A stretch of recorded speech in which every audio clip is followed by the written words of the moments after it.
Est-ce que ça vous convient là? Oui. Parce que je suis suffisamment près du micro parce que c'est pas mon fauteuil, voilà. Donc Guillaume Bellemouche, je suis ravi d'être là. Je suis patient enseignant à Bobigny, sur l'expérience de Bobigny, qui reprend le modèle de Montréal, dont vous avez parlé tout à l'heure. Et nous, on forme, sur le modèle de Montréal, on forme des médecins généralistes avec des patients sur justement l'échange et la pluridisciplinarité en médecine et surtout le regard varié que peut avoir le patient par rapport à son parcours de soins et à son schéma de soins et à la continuité des soins qu'il aura à vivre tout au long de sa vie, parce qu'en réalité c'est ça, c'est des soins sur la maladie chronique, c'est des soins pour la vie, c'est des soins qui engagent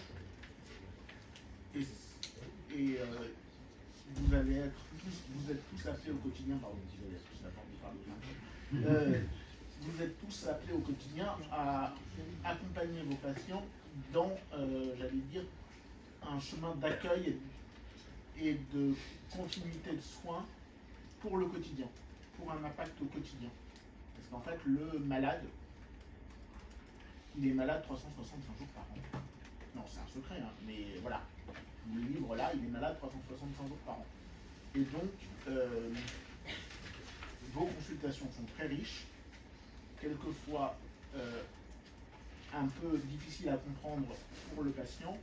Et c'est pour ça que sur le modèle de Montréal, on fait très attention, et avec l'expérience de Bobigny, on fait très attention à accompagner les internes à pouvoir dialoguer, j'allais dire, plus librement, plus directement avec les patients qu'ils seront à accompagner demain.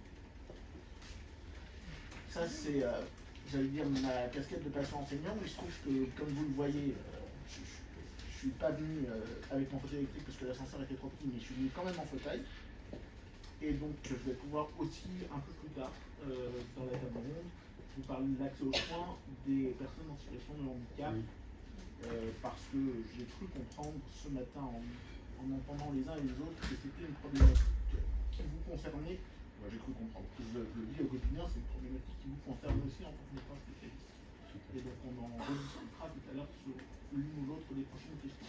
Je voulais vous dire que c'était aussi difficile de parler après un doyen et deux ministres de la Santé.